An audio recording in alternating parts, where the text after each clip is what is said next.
Alors bonjour à tous, on va se retrouver ici pour une vidéo d'oral de leçon. Donc oral de leçon, oral 1 pour le CAPES, oral 2 pour l'agrégation. Donc deux épreuves qui auront le savoir nager avec quelques points de repère sur cette épreuve avec cet APSA qui fait bien partie du champ d'apprentissage 2, qui ne fait pas partie du champ d'apprentissage 1 et donc qu'il convient de différencier de la natation sportive qui, malgré la pratique dans le même milieu, se différencie par le mode de pratique.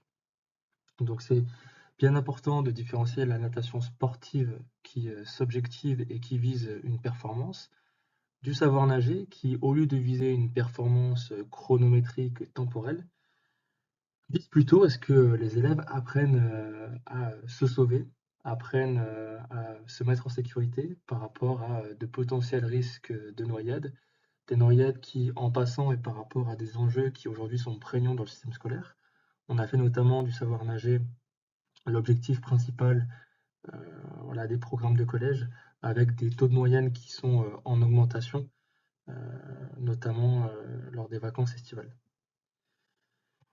Donc tout d'abord, il faut différencier la natation sportive du savoir nager qui appartiennent donc à des champs d'apprentissage différents, mais aussi par rapport aux nages qui seront utilisés.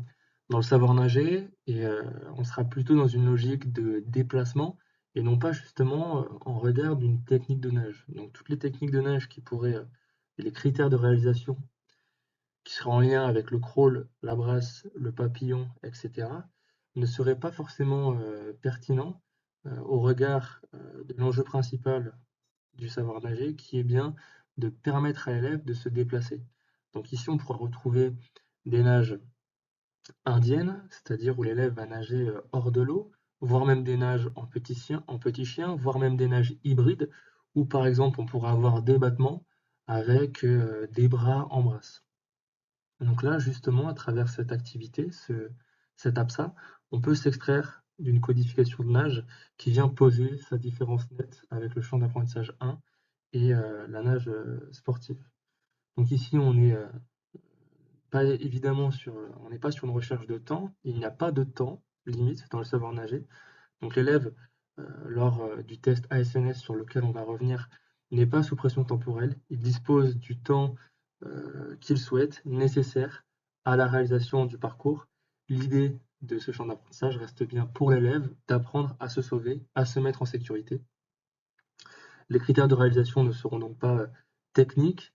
Les critères de réalisation qui porteraient sur la position des mains, l'inclinaison dans l'eau, l'action qu'il faudra exercer par rapport au milieu, ne seraient donc pas, encore une fois, pertinentes.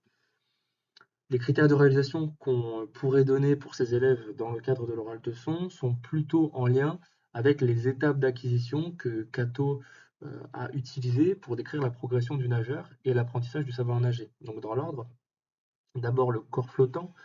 Le corps flottant, la flottaison du corps dans le milieu va notamment s'obtenir par l'immersion.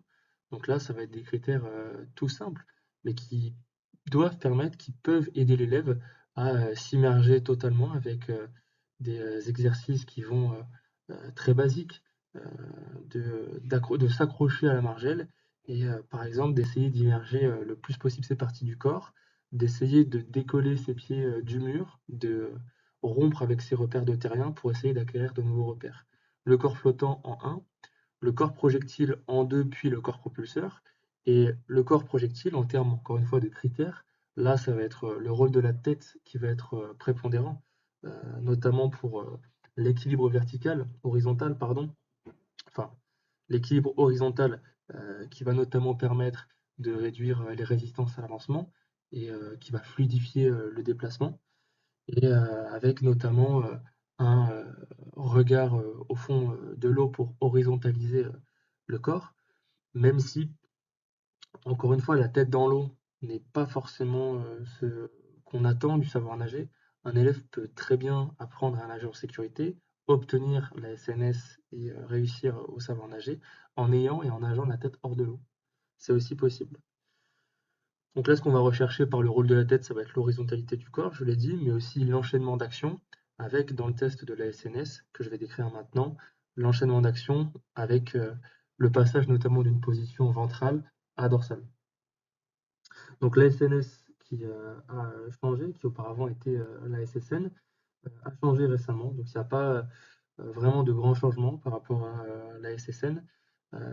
Ils ont rajouté la notion d'ancrage, donc une partie solide sur laquelle l'élève devra s'appuyer pour notamment permettre de décrire, euh, de terminer justement, de marquer un point d'orgue à partir duquel l'élève est vraiment en sécurité à partir d'un enchaînement d'actions préalable. Donc vraiment ce qui va faire le centre, le nœud de la SNS, ça va être cet enchaînement d'actions qui va se résumer par une capacité pour l'élève à se sauver. Donc cet enchaînement d'actions, de manière linéaire, il va commencer par une entrée dans l'eau, la SNS avec la bascule arrière. Il va ensuite y avoir une nage d'approche, donc qui peut être ventrale, et qui va préparer l'immersion par rapport à un obstacle. Donc cette nage d'approche, elle est très importante, et on va retrouver là le rôle de la tête, qui va permettre une bascule du corps en avant pour permettre au corps vraiment de ne pas toucher l'obstacle, auquel cas l'élève échouerait à ce test-là. Ensuite, la nage d'approche, il va y avoir l'immersion en dessous d'un obstacle de 3,50 m, une nage sur le ventre sur une distance de 10 mètres avec un équilibre vertical. Ensuite, sans reprise d'appui, il va y avoir une bascule sur le dos avec un équilibre cette fois-ci horizontal, en étoile notamment pour une durée donc, des équilibres de 15 secondes. Et le test va se terminer par une reprise sous l'obstacle et l'ancrage dont j'ai parlé. Donc ici, on est sur un parcours qui va permettre à l'élève de savoir s'il a réussi ou non. Et cette logique de parcours, elle va être prépondérante, c'est quelque chose que l'enseignant va pouvoir réutiliser tout au long de son cycle en jouant sur plusieurs variables. Donc la SNS nous donne un moyen par lequel on peut dire que l'élève sait nager ou non. Et l'enseignant, pour lui, ça va être d'amener l'élève à cette étape finale. Donc il va pouvoir jouer sur des variables, reprendre le même test, la même forme de test, voire jouer dessus, de ne pas rester dans une forme de pratique figée. Donc pour ça, il y a autant de variables sur lesquelles on peut jouer que d'enchaînement d'actions, que les actions que j'ai énoncées avant. Donc on peut jouer sur la forme de bascule, bascule avant pour amener l'élève progressivement à basculer vers l'arrière. On peut jouer sur la distance qu'il y a à parcourir sur le ventre, sur le dos, sur le temps des équilibres, sur la taille ou la nature des obstacles. On peut notamment utiliser une perche pour commencer à travailler l'immersion. On peut jouer sur des obstacles avec des trous notamment, mais aussi sur l'ordre des enchaînements pour potentiellement cibler une partie du parcours qui ferait défaut chez l'élève et qu'il s'agirait de résoudre. Donc pour l'enseignement du savoir nager, il y aurait trois points, alors qu'ils ne sont pas exhaustifs, mais à respecter et à réutiliser pour l'oral de leçon. C'est un, d'utiliser des parcours différenciés, donc selon l'avancée de l'élève au regard du parcours de la SNS. Donc concevoir en tant qu'enseignant une logique de parcours qui progressivement mènerait à la SNS en jouant sur les différentes actions qu'il s'agirait d'enchaîner. Donc la logique de parcours, c'est vraiment celle-là, c'est celle d'enchaîner des actions. Pour autant, ne pas hésiter à s'en extraire, ne pas hésiter à aller sur des situations décontextualisées qui viseraient des points plus précis qui feraient encore une fois défaut chez l'élève, notamment les équilibres, les travailler individuellement, travailler sur le rôle de la tête et l'immersion. On a souvent tendance à passer sur les immersions alors que le corps flottant, c'est la première étape donc de la construction d'un savoir nager.